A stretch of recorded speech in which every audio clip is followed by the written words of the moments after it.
Kronologi kebakaran di Batu Meja Ambon hanguskan 4 kios dan 1 rumah warga.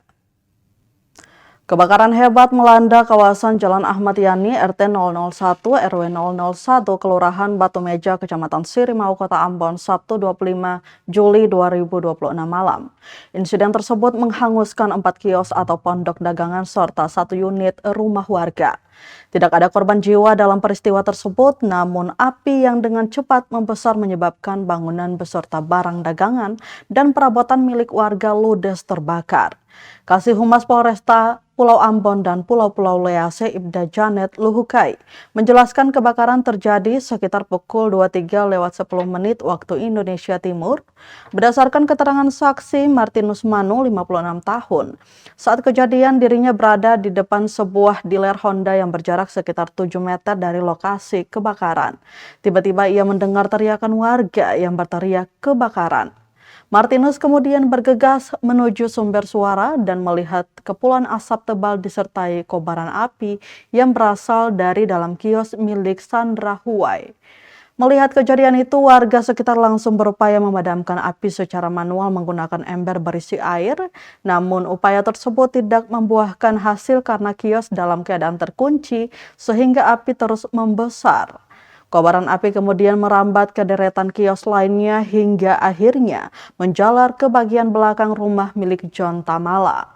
Martinus juga mengungkapkan bahwa kios milik Sandra Huwai sudah tidak beroperasi selama sekitar 1 bulan terakhir karena suaminya, Sony, menderita stroke. Selama kios tidak digunakan, kunci bangunan sempat dititipkan kepada istri Martinus, Ida Manu, yang memiliki kios di sebelahnya. Namun sekitar 2 hari sebelum kebakaran, Sandra mengambil kembali kunci tersebut. Dari informasi yang dihimpun polisi, Ida Manu menduga kebakaran dipicu arus pendek listrik di dalam kios Sandra Huwai. Menurutnya, sejumlah pedagang kuliner di sekitar lokasi kerap menggunakan aliran listrik dari kios tersebut melalui kabel penghantar berukuran kecil. Sementara lampu yang digunakan memiliki daya hingga 50 watt. Dugaan sementara polisi juga mengarah pada korsleting listrik yang terjadi di dalam kios tersebut. Sementara itu, saksi lainnya John Tamala, 65 tahun, mengaku sedang tidur ketika mendengar teriakan kebakaran. Ia langsung keluar rumah dan melihat api sudah membesar disertai asap pekat dari kios milik Sandra Huwai. Karena api mulai mendekati rumahnya, John bersama keluarganya berupaya menyelamatkan barang-barang yang masih sempat dievakuasi sebelum bangunan terdampak kobaran api. Sekitar pukul 23:17 waktu Indonesia Timur, 4 unit mobil pemadam kebakaran milik pemerintah Kota Ambon tiba di lokasi bersama personil Polsek Sirimau.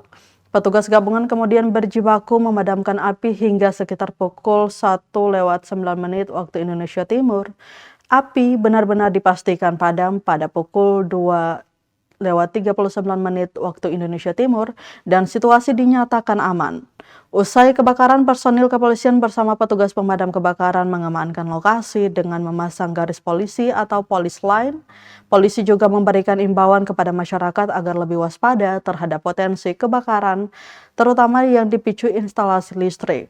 Saat ini keluarga John Tamala untuk sementara mengungsi di rumah tetangga terdekat, sedangkan korban lainnya kembali ke rumah masing-masing. Mereka berharap pemerintah Kota Ambon melalui Dinas Sosial dapat mengambil langkah penanganan bagi warga yang terdampak musibah tersebut.